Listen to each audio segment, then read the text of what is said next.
Rise up, live joy your way. From emotional intelligence through cognitive distortions, certified life and wellness coach Kamini Wood is on a mission to help people see the magnificence of their own unique human spirit. Through these small bites of self-visualization and self-confidence, you can have healthy relationships, success in business and career, and live the life you want to live. Rise up, live joy your way. Hi there, and welcome to another episode of Rise Up, Live Joy Your Way. Whether it's morning, afternoon, or evening, thank you for taking some time out of your day to hop on here with me. And today we're tackling a topic that a lot of us wrestle with, which is how do we be imperfect, especially those of us with perfectionist issues, and that's definitely me.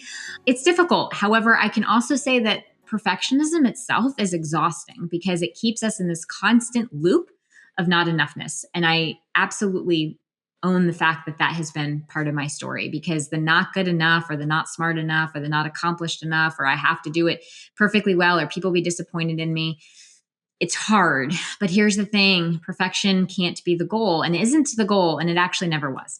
So I want to talk about how we could, or at least share some lessons for maybe how we can embrace imperfection, how we can maybe stop the chase of the impossible and start finding some joy and growth in just the messiness of being a human being. Because let's call a spade, humaning is difficult. There's always going to be challenges. So if you've ever struggled with being a little too hard on yourself, I'm hoping that you can take at least one or two nuggets from today.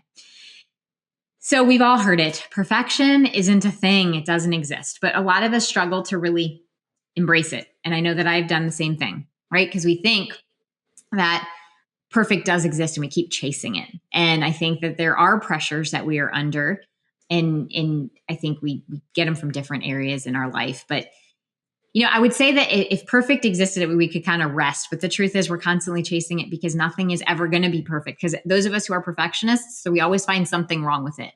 So if we recognize that perfection is an illusion as a get-go, we just say, okay, maybe there isn't this thing called perfection.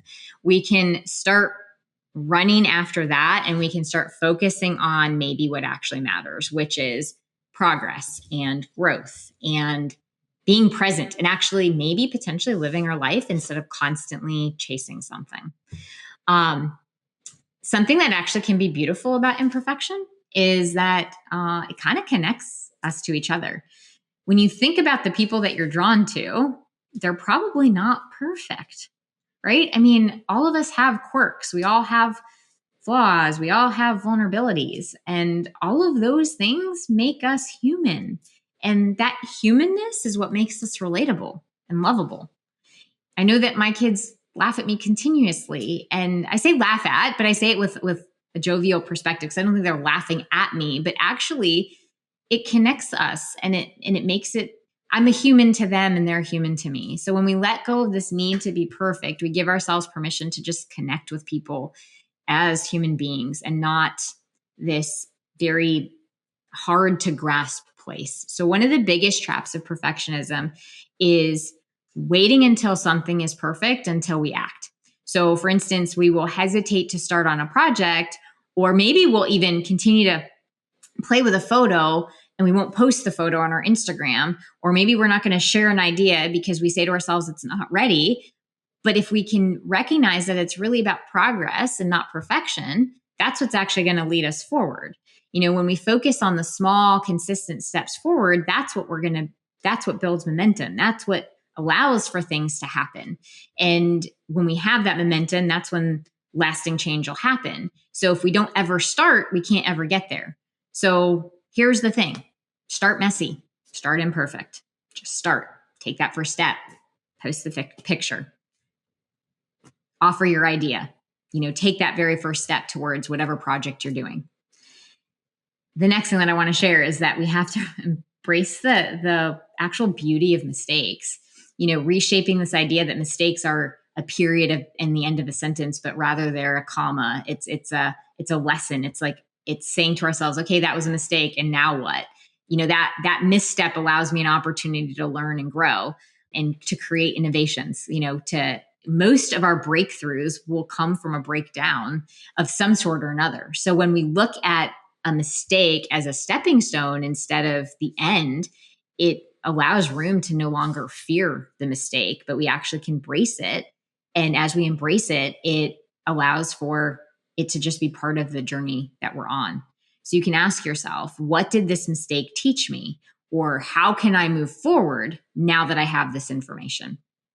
The other thing that I've learned about perfectionism and something that I had to work on was this idea of all or nothing. Like a lot of my perfectionism came from it was all or nothing. It was, all in or not at all. And it traps us in that mindset.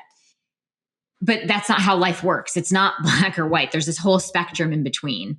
And so when we stay stuck in that, we generally will not move ourselves forward. So you don't need to write the perfect paper or make the most perfect presentation or have the most perfect workout or create the most perfect speech. Most of what you need to do is show up, right? You need to show up, be yourself, put in some effort. But remember, consistency beats perfection.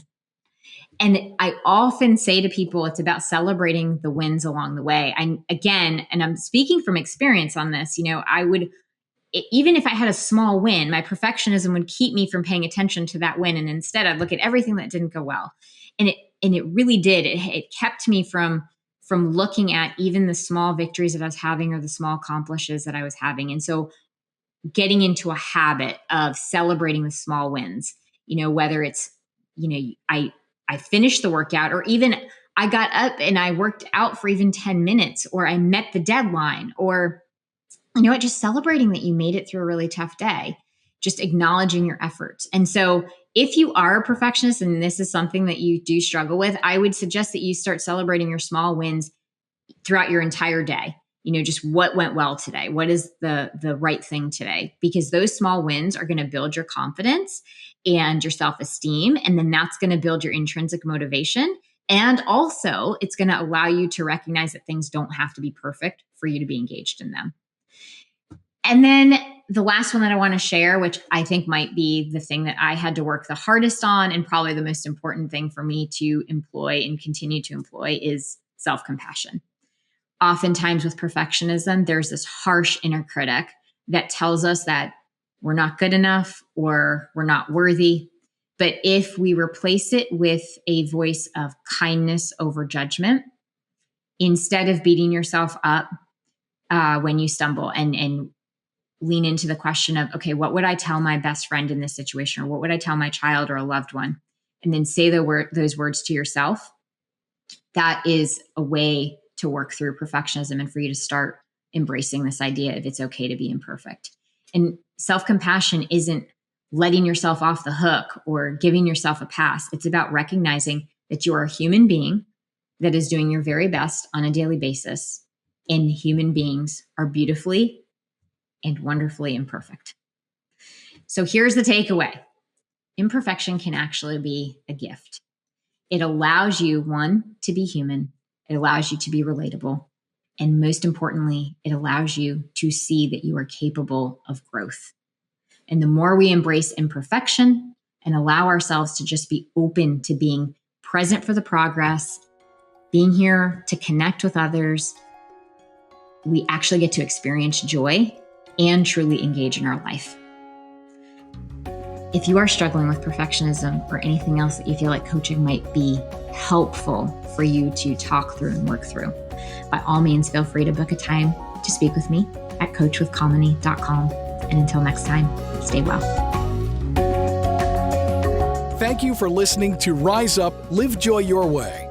For more information, book a chat with Kamini at www.chatwithkamini.com or visit her website at www.kaminiwood.com. You can also find Kamini on Facebook or Instagram. Username It's Authentic Me. Thank you for listening.